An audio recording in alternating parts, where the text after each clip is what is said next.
The assignment, notice under guidelines, is to get you thinking about the influences that shape your current approach to preaching. Self-awareness, again, all of that. How would I use this in the future to have read? Okay. What do you need to submit?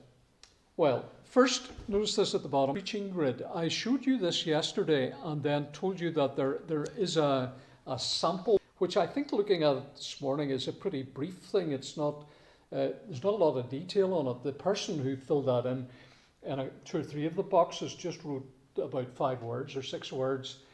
You could do that and it wouldn't be wrong.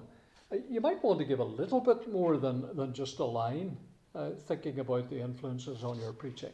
So that grid then is emailed. Don't try to put that up and turn it in.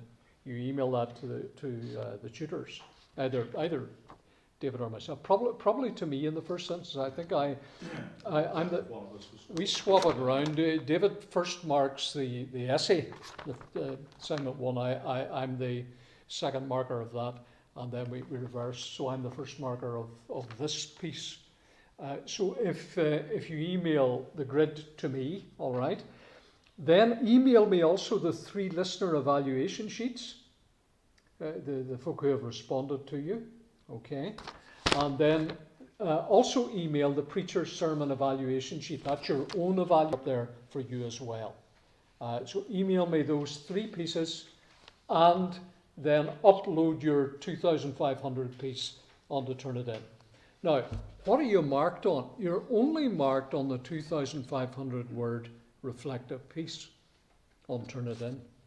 So these other pieces that you're sending by email are simply to show us that you've engaged with the module and to help us when we're reading your reflective piece. You make some comment about one of the listeners observed that I jumped about like a madman in the pulpit or something, okay? I want to see who said that and what they said. Actually, you might be misquoting that. So just upload those, email those to us so that we've got some point of reference. I think that's important. It does say here, this sounds a bit draconian, an essay submitted without for marking. Let me put it this way to you, we'll chase you. If you haven't sent us everything we need, we'll chase you and make sure you get it into us. Is that all right? But if you could do that without being chased, that would be a great help. So saying study skills, you want the marker to be in a good mood. Absolutely. You don't want to make them grumpy. Aye. Yeah. So I think that's all I was going to say about it. Have you any questions? It may be that there are more questions about this one.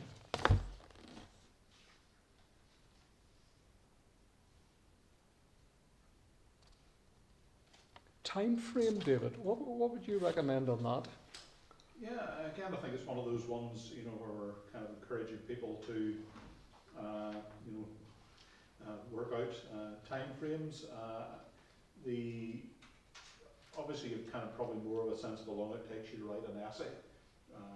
So if it takes you 6 weeks, say, or whatever, you can factor that in and use the rest of the time then for the more reflective exercise. So again, you need to bear in mind you have to prepare the sermon, you have to do the preaching, you have to organise the feedback, get the feedback and write. So again, just trying to work out what's the best way to do that within your own way of working. So I say the essay probably tends to be more of a kind of a fixed point of reference because you know what it takes to do an essay of that length.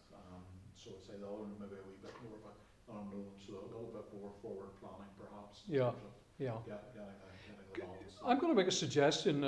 My esteemed colleague, he referred to me as that, I refer to him back, may disagree with this, but if I were doing this module, I think I would do the essay between now and Christmas, and I would do the second piece between January and the 5th of March. I think that's the way I would go about it. And I would plan to be preaching this. I know if it's online, it's different a bit, but I would plan to try and preach it sometime early January, middle of January, maybe end. And then that gives your respondents, your 3 critics, your 3 questionnaire filler-inners, it gives them time to do that, because you might need to chase them up a wee bit depending on who they are. And that's what I was going to say.